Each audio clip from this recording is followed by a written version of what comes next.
Bismillahirrahmanirrahim. Assalamualaikum warahmatullahi wabarakatuh. Jadi perkenalkan, nama saya Syahrul Stambul G701-19053 dari kelompok 3 kelas B. Jadi hari ini saya akan menjelaskan terkait uji disolusi terbanding atau UDT.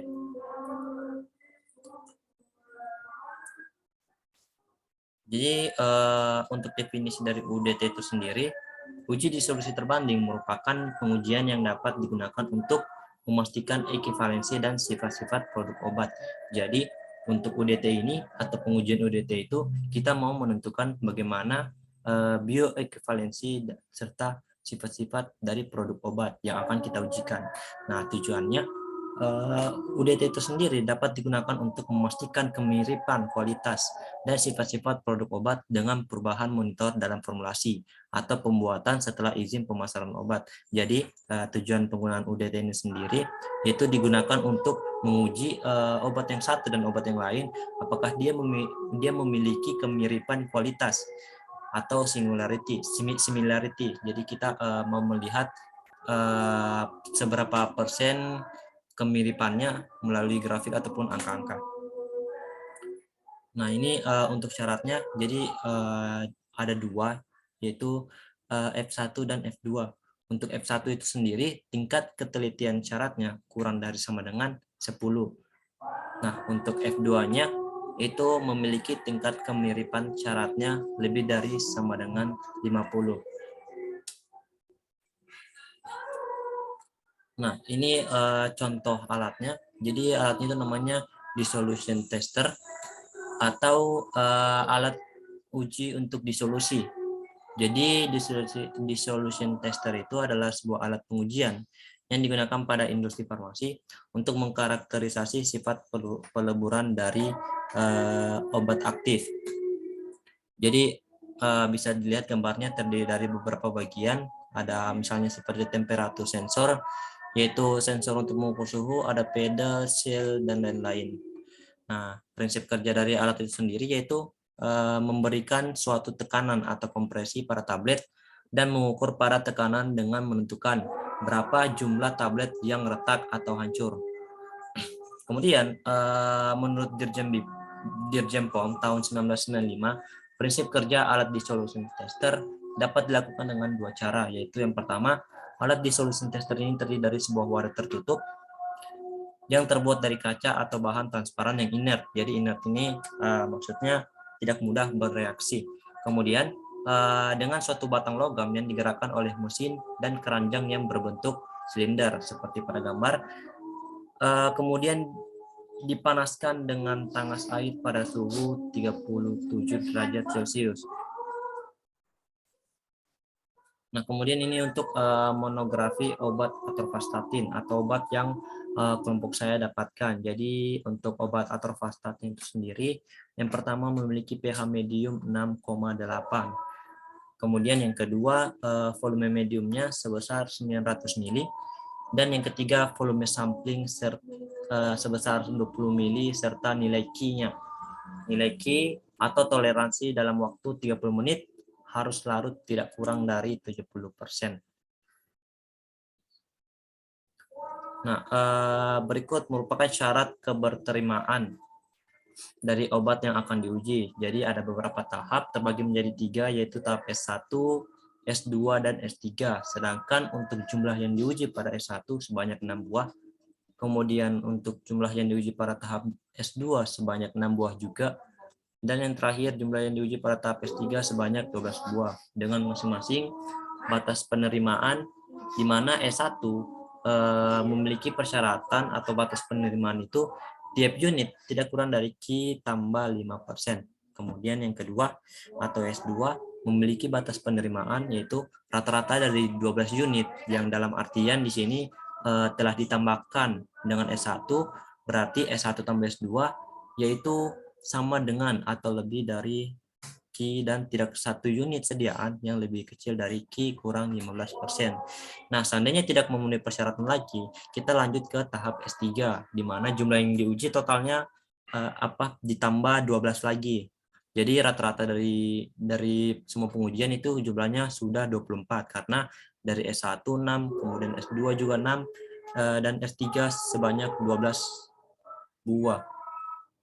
Nah, untuk batas penerimaannya atau syarat keberterimaannya yaitu pada S3 rata-rata dari 24 unit dalam hal ini S1 tambah S2 tambah S3 adalah sama dengan atau lebih besar dari Q, serta tidak lebih dari 2 unit sediaan yang lebih kecil dari Q kurang 15% dan tidak satupun unit yang lebih kecil dari Q kurang 25%.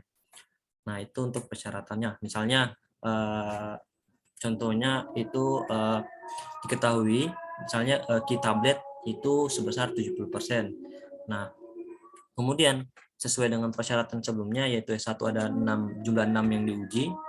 Nah, bisa dilihat syarat S1 itu terdiri dari 6 pengujian tablet, yaitu ada misalnya didapatkan 70, kemudian yang kedua 95, 87, 71, 90, dan 84. Nah, sesuai dengan persyaratan dari S1 tadi, bahwa dikatakan tiap unit tidak kurang dari Q tambah 5%. Nah, berarti syarat S1 yang tidak kurang dari Q tambah 5% sama dengan 70% tambah 75%. 70% tambah 5%. Jadi hasilnya 75%. Sehingga dapat kita pastikan bahwa beberapa tablet tidak masuk ke dalam persyaratan. Misalnya seperti 71 dan 70. Nah, ketika tidak masuk ke dalam persyaratan, jadi kita harus lanjut ke tahap selanjutnya, yaitu tahap S2, di mana pada tahap S2 berarti kita menambahkan jumlah yang diuji sebanyak 6 tablet lagi. Nah, dengan persyaratan batas penerimaan yaitu rata-rata dari 12 unit, S1 tambah S2, sama dengan atau lebih besar dari Q dan tidak satu unit sediaan yang lebih kecil dari Q kurang 15%. Nah, berarti data yang tadi kita tambahkan lagi dengan data yang baru sebanyak 6 buah juga. Berarti totalnya sudah 12 buah. Jadi sekarang datanya itu ada 70, kemudian 95, 87, 71, 90, 84, 67, 75, 53, 55, 51, dan 88. Nah, untuk syaratnya S2 lebih dari sama dengan Q dan tidak satu unit pun kurang dari Q kurang 15%. Jadi kita hitung dulu perhitungannya yaitu sebesar 70% dikurang 15% sama dengan 55%. Nah, dari data yang kita lihat bahwa ada beberapa data yang didapatkan kurang dari 55%. Di antaranya yaitu ada 53, kemudian ada 51. Nah, artinya di sini masih ada data yang tidak sesuai dengan batas batas penerimaan. Nah, sehingga kita melanjutkan ke tahap ketiga, tahap S3 yang dimana jumlah yang diuji itu ditambahkan dengan 12 tablet. Tidak seperti sebelumnya dari tahap S1 ke tahap S2 itu hanya ditambahkan setengah dari 12 yang artinya hanya menambahkan 6 tablet. Nah, berarti pada tahap S3 yang dimana ditambah 12 unit artinya totalnya 6 tambah 6 sama dengan 12. Kemudian ditambah 12 lagi artinya total unit yang akan diuji sebanyak 24 unit. S1 tambah S2 tambah S3 dengan persyaratan sama dengan atau lebih besar dari Q, kemudian tidak lebih dari 2 unit sediaan yang lebih kecil dari Q kurang 15%, serta tidak satupun unit yang lebih kecil dari Q kurang 25%. Nah, misalnya didapatkan data berikut, data sebelumnya yang sampai 88, kemudian ditambahkan dengan 12 data baru. Jadi misalnya seperti 50, kemudian 42, 88, 65, 49, 95, 97, 75, 40, 58, 76, dan 83. Nah, syarat yang tadi untuk S3 dikatakan bahwa sama dengan atau lebih besar dari Q, berarti S3 lebih dari sama dengan Q. Kemudian untuk syarat keduanya yaitu 2 unit sediaan yang lebih kecil dari Q kurang 15%. Jadi ini sesuai dengan persyaratan S3, 2 unit tidak lebih besar dari Q kurang 15%. Nah, sama dengan 55%. Serta persyaratan terakhir dari S3 yaitu tidak satu unit pun kurang dari Q kurang 25%. Artinya perhitungannya yaitu 70% yang di awal tadi dikurangi 25%. Nah, sehingga didapatkanlah hasil 45%. Nah, dari 45% itu ada beberapa data yang setidaknya kita lebih mengecilkan ruang lingkup untuk uji keberhasilan tablet. Jadi beberapa masuk dalam pengujian. Nah, karena didapatkan 45%, masih ada juga yang beberapa belum lulus uji. Misalnya seperti didapatkan hasil 42. Nah, itu kan di bawah 45.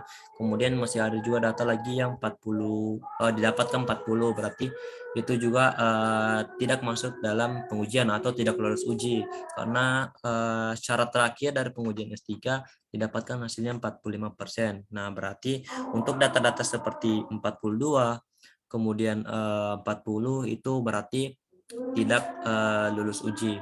Seperti itu.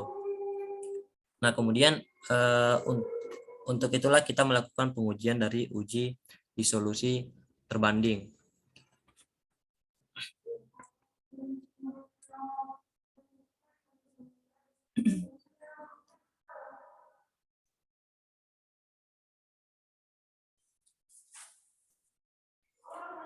Nah, misalnya seperti ini contoh aplikasinya yaitu Pack Bootstrap. Jadi ini aplikasi yang digunakan untuk menguji similarity antara inovator obat dengan obat yang akan diuji. Jadi ini ada beberapa pilihan. Pertama kita memilih referensinya. Karena obat yang tadi digunakan ialah monografi dari atorvastatin, jadi kita menggunakan inovator atorvastatin. Kemudian untuk tesnya kita memakai satu pengujian saja, yaitu tes obat A. Nah, kemudian ini kan ada beberapa bagian dari aplikasi. Misalnya seperti referensi. Referensi itu artinya sumbernya. Jadi kita memakai referensi inovator atau vastatin di mana sudah dirancang sedemikian dan filenya sudah dalam bentuk TXT agar dapat terbaca oleh aplikasinya.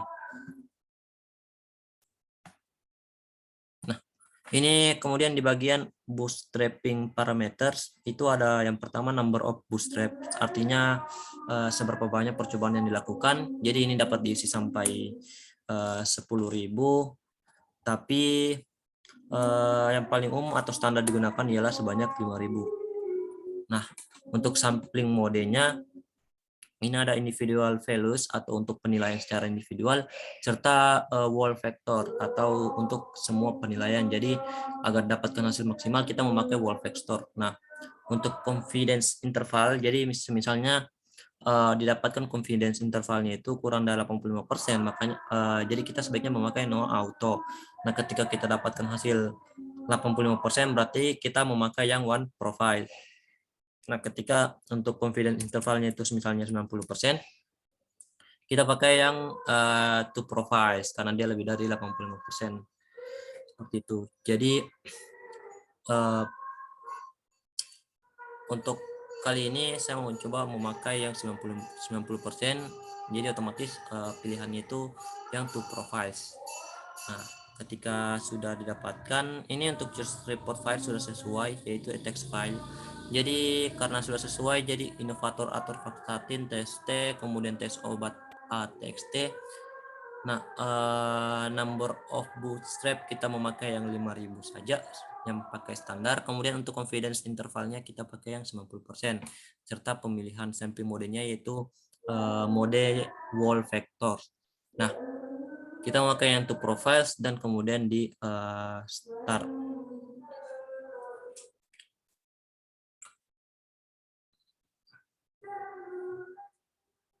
Nah, didapatkan bahwa sesuai dengan persyaratan yang di awal tadi, sesuai dengan yang saya jelaskan sebelumnya, bahwa untuk F2 itu lebih dari 50, seperti ini misalnya 93,37. Jadi didapatkan F2 sama dengan 85,26. Convert similarity, artinya dia dikonfirmasi memiliki kesamaan. Nah, jadi itu untuk angkanya, dan grafik yang didapatkan itu hasilnya seperti ini. Jadi grafik antara referensi atau sumber sama grafik tes atau obat yang diuji itu memiliki kesamaan grafik atau hampir mirip ya. Jadi tujuannya itu fake bootstrap dalam bentuk grafik itu untuk melihat kemiripan suatu obat dengan inovatornya seperti itu. Jadi istilahnya kita mengcopy tapi tetap memiliki kualitas yang sama. Jadi bisa dilihat ini adalah referensi yang dimana memiliki grafik kotak, dan tes itu memiliki grafik simbolisnya bulat atau lingkaran. Nah, lihat bentuknya itu hampir sama antara referensi dan tesnya seperti itu. Itu dalam bentuk grafiknya, sedangkan dari angkanya tadi seperti itu caranya. Jadi mungkin hanya itu yang dapat saya sampaikan hari ini. Lebih dan kurangnya mohon dimaafkan. Sekian, Assalamualaikum warahmatullahi wabarakatuh.